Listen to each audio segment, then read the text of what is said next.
શાસકના ગુણ જે આ શાસ્ત્રોમાં કીધા છે એ શાસક કેવો હોવો જોઈએ એનું જો મૂર્તિમંત ઉદાહરણ હોય તો એ લોકમાતા અહિલ્યાબાઈ હોલકર છે. સ્વાભાવિક છે આ દેશમાં આપણે પૃથ્વીરાજ ચૌહાણને યાદ કરીએ, આપણે શિવાજી મહારાજને યાદ કરીએ અને એવા ઘણા એવા જે શાસકો હતા જેણે આ રાષ્ટ્ર માટે, જેણે આ ધર્મ માટે કંઈક કરીને ખપાવ્યું છે પોતાની જાતને, એમને યાદ કરીએ. પણ મને ક્યારેક બહુ અંતે પોતાને પણ ચિંતા થતી કે રાણી લક્ષ્મીબાઈ એમનું જીવન પછી લોકમાતા અહિલ્યાબાઈ હોળકર, કદાચ હું એમ પણ કહું કે ઝાંસીના રાણી લક્ષ્મીબાઈનું નામ વધારે લેવાતું હશે આ રાષ્ટ્રના અંદર, પણ લોકમાતા અહિલ્યાબાઈ હોળકરને થોડાક રાજ્યોમાં જ ઓળખ હશે.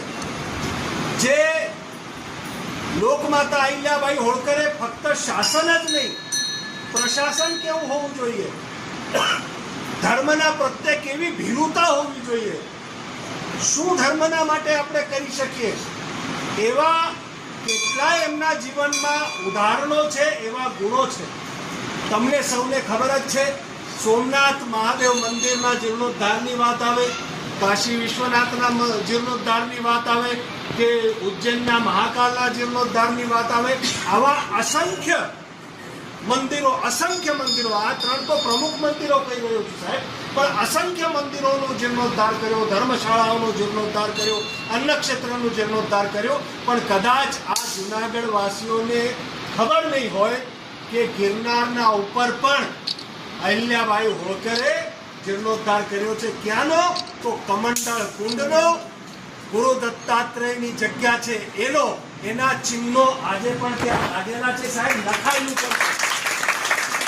આ અહિલ્યાબાઈ હોળકર હતા સાહેબ, અને મને ગૌરવ, મારા શરીર ઉપર રૂવાડા ઉભા થઈ ગયા કે એ મહાન શાસક, એનો જન્મ મહારાષ્ટ્રમાં થયો, લગ્ન મધ્યપ્રદેશમાં થયા, પણ ભારત માતા એ પોતાની રાષ્ટ્રભૂમિ હતી અને એ માતૃત્વ સ્વરૂપે જ્યારે એને શાસન કર્યું સાહેબ, ગુજરાતના જુનાગઢના અંદર ગિરનારના 10,000 પગથિયા ઉપર એ કમંડળ કુંડની જગ્યા ત્યાં અન્નછત્ર ચાલે એનો જીર્ણોદ્ધાર કરેલું છે. એમાં સંબંધ પણ લખેલું છે અને જ્યાં જ્યાં એ કામ કરતા ત્યાં ત્રિશુળના ચિહ્નો એના હતા.